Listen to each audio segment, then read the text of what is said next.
کتنا بڑا انسان ہو جاتا ہے گناہ چھوڑنے سے. کتنا آپ سنتی ہیں حضرت خضر کا تذکرہ.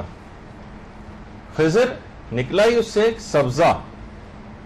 چیز کو کہا جاتا ہے. حضرت خضر کا نام خضر پڑھا ہی اس وجہ سے تھا, اسی وجہ سے نام پڑھا ان کا کہ وہ جس جگہ سے حضرت خضر گزرتے تھے وہ جگہ سرسبز و شاداب ہوتی چلی جاتی تھی.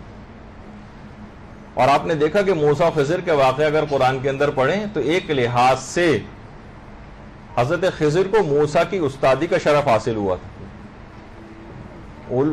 پیغمبری کے حوالے سے اور مرتبے کے حوالے سے حضرت موسیٰ ہی کا درجہ ان سے بلند ہے, لیکن ایک خاص تناظر میں حضرت خضر کو استادی کا شرف حاصل ہوا تھا حضرت موسیٰ کی. تو حضرت خضر کے متعلق البتہ یہ بات بتا دی جائے کہ علماء میں ایک اختلاف چلا آ رہا ہے. علماء کے دو گروہ ہیں. ایک گروہ یہ کہتا ہے کہ حضرت خضر جو تھے وہ نبی خدا تھے, اور دوسرا گروہ کہتا ہے کہ نہیں, نبی خدا نہیں تھے, ایک مرد صالح تھے, جو کہ قرآن نے بھی ان کو مرد صالح کہا.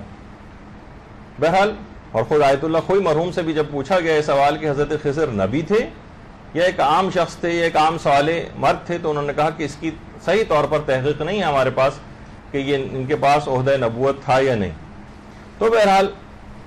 حضرت خضر سے جب پوچھا گیا کہ آپ کو اتنا بڑا مقام کیسے حاصل ہو گیا,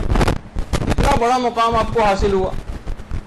کہ حضرت موسیٰ کی استادی کا شرف آپ کو حاصل ہو گیا. اب ہمارے دماغ میں آتا ہے کہ حضرت خضر کو کیا جواب دینا چاہیے تھا. حضرت خضر کو بہت بڑے بڑے اعمال کہ مثلا میں نے 1,00,000 دفعہ, مثلا جیسے میں ویسے کہوں کہ 1,00,000 دفعہ جو ہے میں نے سورہ مثلا بقرہ پڑھی تھی, یا میں نے مثلا 1,00,000 حج کیے ہیں, یا ایسے بڑے بڑے اعمال بتانے چاہیے تھے کہ واقعی ہم کہتے ہیں ہاں واقعی پھر تو حضرت موسیٰ کی استادی کا شرف چلے ہم سوچ سکتے ہیں کہ شاید حاصل ان اعمال کی بنا پر ہو جاتا. صرف ایک جملہ حضرت خضر نے کہا روایت میں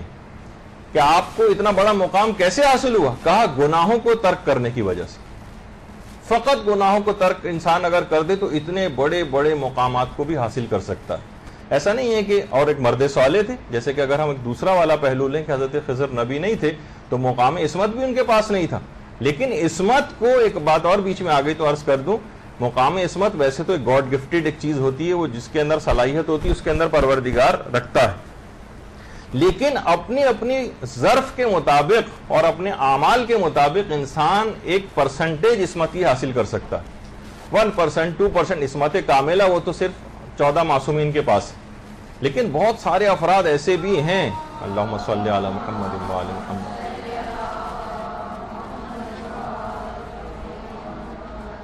بہت سارے افراد ایسے بھی ہیں